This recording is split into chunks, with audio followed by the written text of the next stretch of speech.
gente! Estou aqui de volta para a gente dar continuidade ao episódio 6. Semana passada nós lemos a primeira parte do capítulo 3 desse mesmo episódio. Só que por ele ser muito grande, a gente dividiu e fizemos 2 vídeos. Na verdade, esse é o segundo vídeo. Então, lembrando, é o capítulo 3 desse livro que a gente está lendo, que é o Medicina da Alma. E por que a gente está lendo esse livro, né? Vamos relembrar. O objetivo principal, né, da gente estar lendo esse livro é para a gente buscar sentido às práticas integrativas e complementares. Eu, Eliana do Vale, pedagoga e terapeuta holística, né, integrativa, já li esse livro há 10 anos atrás, mas agora, nessa série e aqui no meu canal do YouTube, eu venho convidando vocês para fazerem essa leitura comigo. Até porque, gente, é tantas práticas, né, tantas terapias, mas a gente está vendo assim uma explosão, vamos dizer assim, nesse ramo das terapias, né, integrativas. Mas a gente já sabe que fazer por fazer não há fundamento. Não é fazer por fazer, é buscar o sentido da coisa. Por que a gente está fazendo? Então, esses vídeos não é apenas para os meus colegas terapeutas, mas também para você que é simpatizante das práticas integrativas e complementares, que sabe, ou pelo menos que busca saber por que as práticas estão sendo tão buscadas hoje em dia. Por que está tão crescente a busca pelas práticas integrativas e complementares, né? As terapias holísticas. Então, vamos lá para mais um vídeo. Me acompanhem. Então, se você está gostando desses vídeos, se você está gostando de ler esse livro junto comigo, eu te peço o teu like, tá bom? Dê seu like, se inscreva aqui no canal para quando subir um vídeo, né, a cada semana, na verdade toda quinta-feira a gente está subindo um vídeo aqui no nosso canal, tá bom? Então, se você se inscreve, o YouTube lhe avisa quando chegar um vídeo novo aqui no meu canal, tá certo? E se você gostou, dá seu like e compartilha esse vídeo com outras pessoas que você sabe que gostam de vídeos como esse. Vídeos de espiritualidade, de autoconhecimento, de terapias integrativas, do novo paradigma holístico, né? Então é isso. Então vamos começar? Aqui eu agradeço a você que já deu seu like, tá bem? E quem não deu ainda, não esquece, não deixa pro final, dá seu like agora. E vamos lá, continuar a leitura. Continuando, outra coisa é que a grande maioria dos que procuram as casas espíritas ou concurso de médios responsáveis em seu trabalho mediúnico não são devidamente esclarecidos para o fato de que o espiritismo não visa a cura física do ser humano e tampouco os espíritos intentam competir com a medicina terrena. Nosso campo de trabalho é o espírito imortal. Qualquer recurso que porventura possamos empregar em favor dos nossos irmãos encarnados objetiva principalmente a recuperação do espírito, sua elevação espiritual e, consequentemente, a harmonia com as leis divinas. A cura física acontece em decorrência da necessidade e do merecimento de cada um, acima de tudo. Muitas vezes, a enfermidade é uma necessidade do espírito, segundo o seu passado espiritual, e em outras vezes, convém ao alto manter o estado de debilidade orgânica de companheiros encarnados, pois a dor funciona como uma cerca que a divina sabedoria prudentemente coloca em torno de muitos irmãos, impedindo-lhes maiores quedas morais, que gerariam, quem sabe, séculos de dores e lutas acerbas nas expiações futuras. Convém que meus irmãos possam compreender que não somente os recursos da ciência médica espiritual são empregados para o auxílio à humanidade. Em larga escala, os companheiros de mais alto lançam mão da própria dor, das próprias dificuldades para beneficiar meus irmãos. O sofrimento físico funciona inúmeras vezes como terapia de emergência, evitando o sofrimento espiritual. Moléstias graves na medida em que obrigam o homem a permanecer acamado, frequentemente lhe proporcionam a oportunidade de rever seus posicionamentos ante a vida, modificando assim seu padrão vibratório. Aos olhos das pessoas que não despertaram ainda para a realidade espiritual, são simples incômodos físicos, mas aqueles que compreendem as leis da vida verão o próprio remédio, que, embora amargo, é de inquestionável eficácia para a recuperação da saúde espiritual. A moderna psicologia, com o desdobramento do que se chama de a quarta força, a psicologia transpessoal. Aí aqui, gente, tem uma nota 13. Vamos para ela, então, que é sobre a psicologia transpessoal. A psicologia moderna ocidental é dividida em 4 grandes correntes ou abordagens, denominadas forças. A quarta força é a psicologia transpessoal, surgida a partir das ideias desenvolvidas pela psicologia humanista.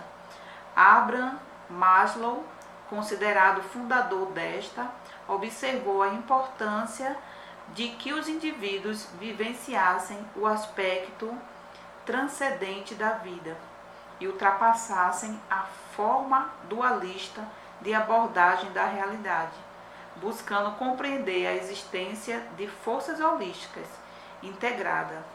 Declarava que a falta do transcendente nos torna doentes, violentos, nihilistas, vazios de esperanças e apáticos.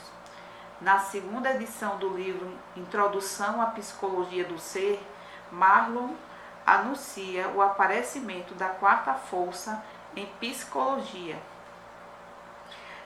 Viktor Frankl, Stanislaw Grof, James Fadiman e Anthony Suttish, eu acho que é assim, Suttish, uniram-se a ele e oficializaram em 1968 a psicologia transpessoal, enfocando o estudo da consciência e o reconhecimento das dimensões espirituais da psique.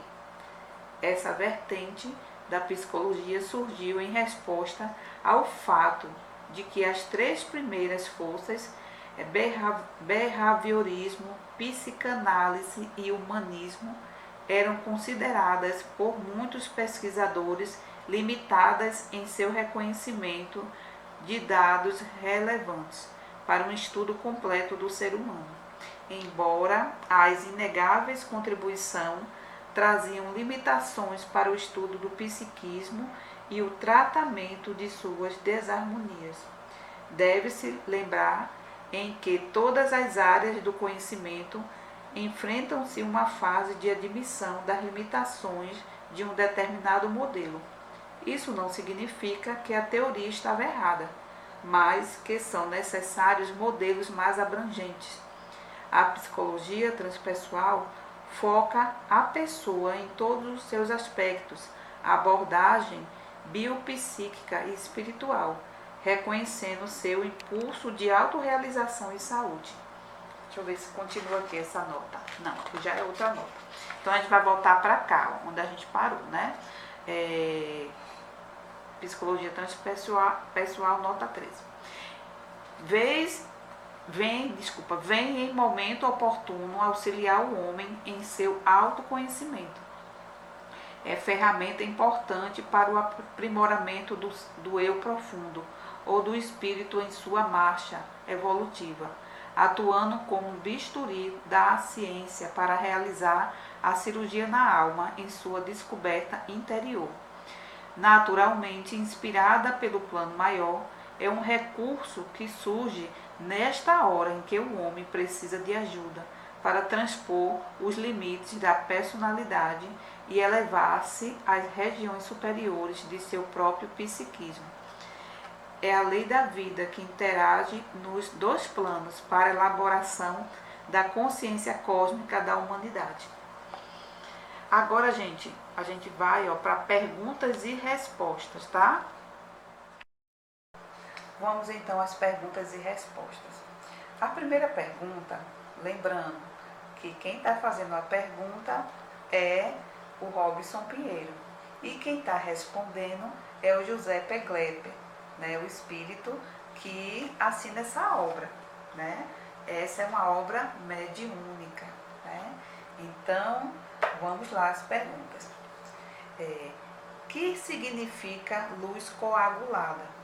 Que ele já vem falando no outro capítulo, né? No capítulo 2, capítulo anterior, ele discorre um pouco sobre o laser, né? Sobre a luz coagulada, só que aprofunda um pouco mais, e o Robson Pinheiro quer saber, né, o que é essa luz coagulada. Vamos ver então. Resposta. A luz sideral, presente em toda a criação, é elemento divino que está à disposição do espírito, que se propõe ao aprendizado nos planos superiores da vida, visando as criações elevadas no compêndio da ciência universal. Essa luz astral de que falamos possui peculiaridades que nos favorecem a ação e criação através da força do pensamento, para moldarmos instrumentos de trabalho, recursos medicamentosos, criações luminosas e muitas outras formas que são estruturadas com a própria luz cósmica, no maravilhoso fenômeno de ideoplastia, a fim de servir aos elevados propósitos que nos propomos atingir. Na Terra, temos o impedimento das pesquisas e realizações devido à precariedade de recursos comuns ao mundo terreno. Mas, no que se refere aos espíritos da esfera em que me encontro, os elementos da luz astral são trabalhados de forma a obedecer ao influxo de nosso pensamento,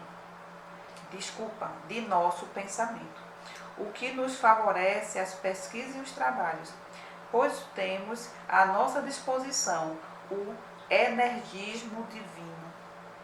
Tais realizações, se vistas do mundo físico, seriam consideradas verdadeiros milagres, ou escaparem ao círculo do conhecimento do plano da Terra. Ei, gente, eu lembrei do Reiki, da energia Reiki, que é uma energia que ela é muito utilizada pela espiritualidade de luz, né? É uma energia que vem fora, né? Que vem fora da Terra, mas que quando ela vamos dizer assim, né? Ela é utilizada por nós reikianos, que não nos faz ninguém melhor do que ninguém por isso, mas o reikiano é alguém que se tornou reikiano, que usa em si primeiro e que também passa essa energia para outras pessoas, como também para lugares, para revigorar as plantas, os animais, né? Se a gente, enquanto reikiano, a gente usa essa energia de uma forma amorosa, imagina os seres de luz, né?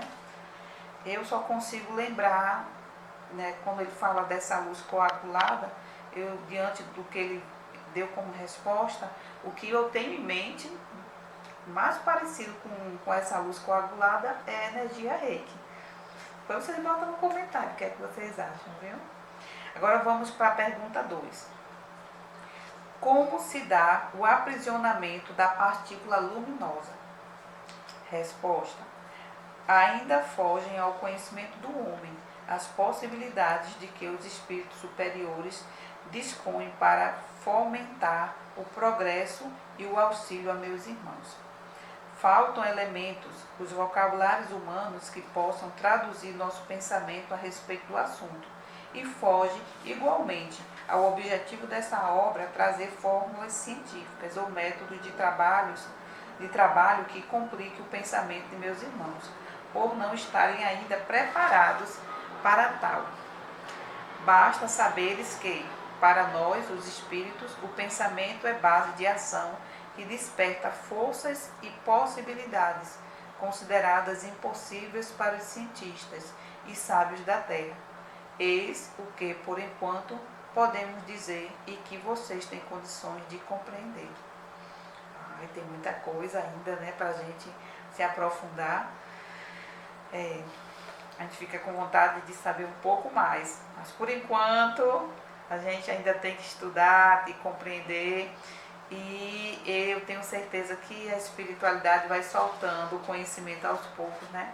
Lembrando que esse livro foi escrito há 10 anos atrás, tá, gente? A gente pode ter alguma coisa mais, vou dizer, mais atual, né? Vamos lá, continuar. Terceira pergunta agora. Qual é mais importante no conceito do plano espiritual? A alopatia, a homeopatia, os tratamentos florais ou outra forma de terapia alternativa? Ele quer saber qual essas medicinas, né, ou conhecimento, ou filosofia, ou práticas são mais importantes. Agora vamos ver a resposta da espiritualidade.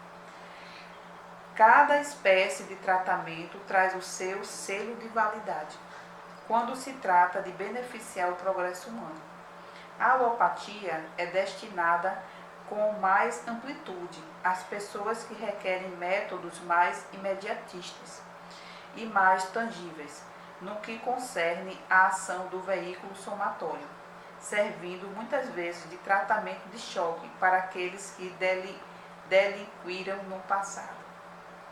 A homeopatia, sendo elaborada em bases mais sutis, trabalhando com o campo energético das substâncias, atinge seu propósito em indivíduos que já fazem a disposição íntima para a atuação no campo magnético ou energético de sua constituição. É requerida uma certa predisposição para a atuação do medicamento homeopático. Já os florais, atingindo as causas emocionais de variados distúrbios, trabalham em dimensão ligeiramente diferenciada das doses homeopáticas, intervindo de forma mais sutis nos padrões energéticos da criatura. Portanto, em qualquer modalidade de tratamento, há que se considerar essa predisposição da qual falamos, para que a terapia empregada por meus irmãos desperte o efeito desejado. Não resta dúvida de que os processos que empregam a homeopatia ou os florais representam um imenso passo no campo de trabalho de meus irmãos da Terra, mas igualmente não poderá ignorar o benefício que a alopatia tem realizado ao longo do tempo. Então, vamos diferenciar, né? Vamos saber a diferença, na verdade, de uma e outra. Quando ele fala aqui, qual é mais importante? O conceito do plano espiritual. No conceito do plano espiritual, o mais importante é a alopatia, é a homeopatia ou os florais. Então, lembrando, a alopatia é a medicina tradicional, é a medicina daqui, do Ocidente, conhecida como medicina cartesiana, né, reducionista. E qual é o princípio? Que os contrários, eles se combatem, né? É a lei do contrário. Então, a pessoa está com febre, a medicina vai fazer o quê? Vai usar remédios para baixar essa febre, né? Então, é a lei do contrário. Já a homeopatia, ela usa a lei do semelhante para curar. Semelhante cura semelhante. Na homeopatia se usa tanto substâncias minerais, como substâncias vegetais, como substâncias minerais, vegetais, animais também, tá certo? Mas sempre semelhante curando semelhante. E eles acreditam também na dose mínima. tudo é o mínimo, a mínima partícula. E tudo é dinamizado na hora de usar. Beleza. Já os florais, o princípio do floral é a substância vibracional da planta. É o que a gente chama da essência mais sutil que existe na natureza. As flores, elas, quando o Edvard Bach, né, o cientista, né, sanitarista, médico sanitarista Edvard Bach, descobriu os florais, ele percebeu que as flores, elas entregam, no orvalho da manhã, elas entregam o que elas têm de melhor, o que elas têm de, vamos dizer assim, de mais amorosidade. E cada flor, ela tem a sua característica, a sua personalidade. Então, essa é a principal diferença. E como ele fala aqui, que as flores estão mais para pessoas que, aqueles irmãos, aquelas pessoas que já despertaram para a realidade sutil da vida, que já vê a importância de trabalhar suas emoções. Já a homeopatia, a pessoa precisa também ter essa predisposição, mas ele está entre ali a medicina, né, a medicina alopática e caminhando para esse lado vibracional. Né? Já aqueles irmãos que se dão bem, vamos dizer assim, com os produtos, com os remédios, né, com as drogas, né, não deixa de ser droga, né, por isso que chama drogaria, farmácia, né, se chama drogaria, porque eles estão ainda suscetíveis, eles estão ainda naquela vibração de que só os remédios vão realmente curá-lo, tá certo? E aí o desafio para a gente é, tanto um como o outro, ver tudo como o quê? Como uma energia em ação. Só que quanto mais a gente vai se refinando na educação do nosso espírito, mais a gente vai absorvendo melhor essa substância do reino mineral. Tá bom? Quarta pergunta. Como se pode entender a ação dos remédios florais sobre a saúde, uma vez que, para nós da classe médica, não está explicada satisfatoriamente essa atuação? E aqui, gente, quando tem o nome remédios florais, tem uma nota, a nota 15. Vamos nós. Edvard Bach, 1886 a 1936, médico inglês, especializou-se em bacteriologia, imunologia e saúde pública. Entre 1930 e 1934, descobriu os 38 remédios florais que ganharam o seu nome, os quais são indicados para estados mentais e emocionais em desequilíbrio. O sistema concebido por Bach guarda muita semelhança com os postulados relativos à saúde desenvolvidos nessa obra por José Pegler. Para iniciar-se no tema, é indicada a leitura da obra Os Remédios Florais do Dr. Bach, coletânea dos textos do descobridor da terapia floral. Aí vamos voltar. Agora vamos à resposta, né, da pergunta. Para responder a meu irmão, utilizaremos do pensamento de iluminado espírito de nossa esfera, ao orientar determinado médium que o questionou a respeito, em outro país, e que reflete igualmente o conhecimento que temos do assunto. O reino vegetal possui uma forma de energia que é a responsável pelo nascimento e crescimento dos seres desse reino. Essa energia ou força vital é absorvida de duas fontes básicas: a energia telúrica, que as raízes absorvem do magnetismo da Terra, e a energia vital, que é absorvida através das folhas e que, unida àquela, promove a evolução da vida que se manifesta na planta. Assim como o homem possui um duplo de natureza etérica, as plantas também o possuem. E isso é de fácil observação por parte dos meus irmãos. sendo que esse do plano eletromagnético, a verdadeira essência do reino vegetal. Nas plantas, as flores são a parte mais sutil e evoluída, concentrando-se nelas todo o energismo do fluido vital.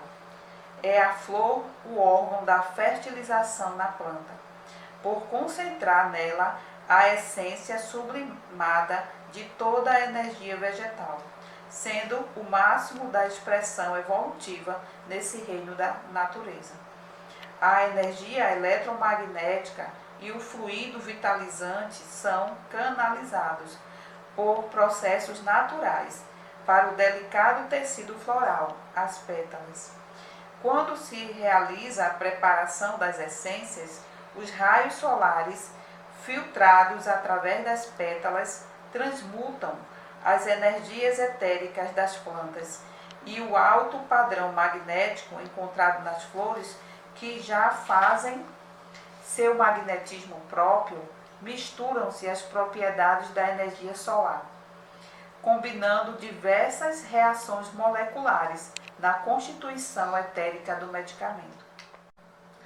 Ao serem os florais ministrados às pessoas, o quanto energético das flores promovem a interação das energias do soma e do duplo etérico, passando pela corrente sanguínea e atuando logo em seguida nas células nervosas, produzindo uma reação em cadeia que atinge os estados emocionais por intermédio dos chakras.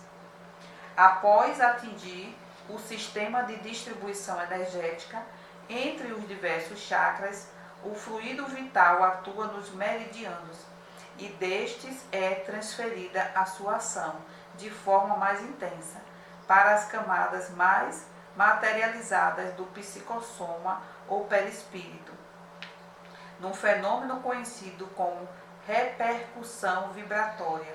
A ação do floral é totalmente magnética e etérica, e a resposta dessa atuação é o restabelecimento emocional da pessoa, o que produz efeitos mais ou menos intensos conforme a vibração mento-emotiva de cada um. Esse processo que descrevemos é realizado de maneira rápida, embora a dificuldade de observação por parte dos meus irmãos exista. Desse modo, atuam os medicamentos em bases vibracionais, elevando o padrão magnético de quem os utiliza, formando o clima emocional, energético, psicológico necessário para o restabelecimento da saúde. Interessante, né? Mas vamos logo à quinta pergunta. Considerando-se o aspecto físico onde se dá a maior atuação da força curativa do floral, repetindo, considerando-se o aspecto físico onde se dá a maior atuação da força curativa do floral? Resposta. Respondendo fisicamente a meu irmão, identificamos as estruturas da glândula pineal, do sistema circulatório e do sistema nervoso central, como sendo as partes em que mais efeito têm os medicamentos florais.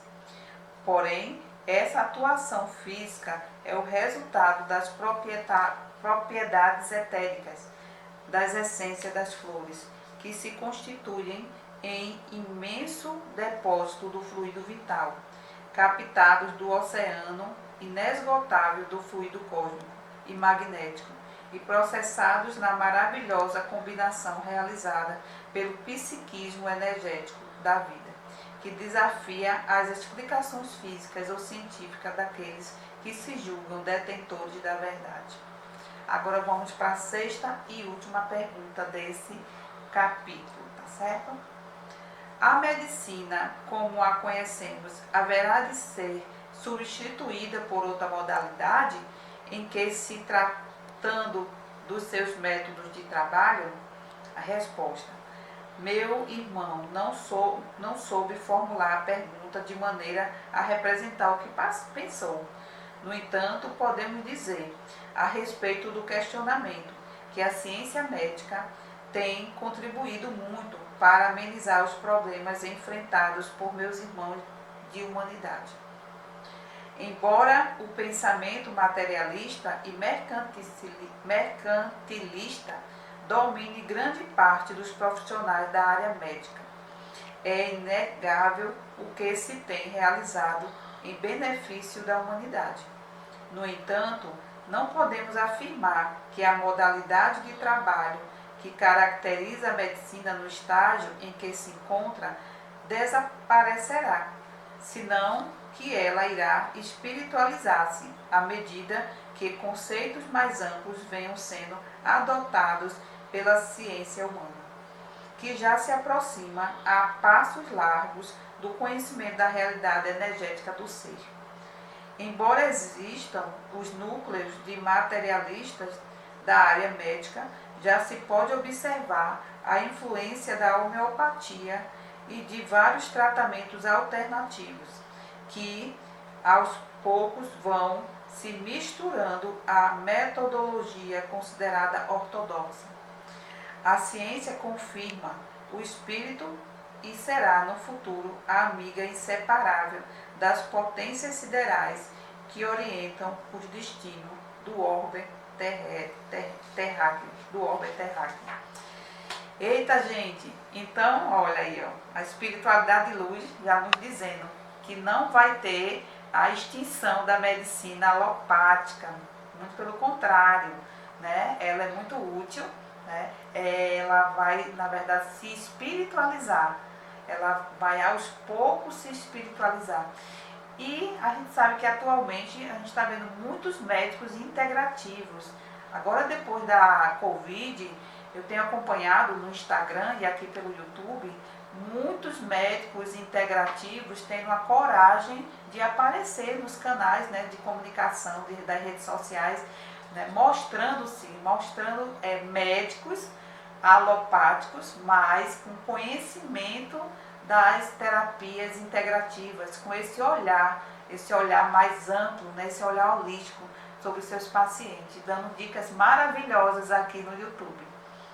Tá bom, gente? Então, paramos por aqui por hoje, né? Até a próxima quinta-feira, com o 7º episódio, na verdade, o 8º episódio, porque esse é o 7º episódio. Nós vamos, na próxima semana, trazer aqui para vocês o 8º episódio. E o capítulo será o 4º, que esse aqui é a segunda parte do capítulo 13. Tá bom, meus amores? Então, até a próxima. Tchau!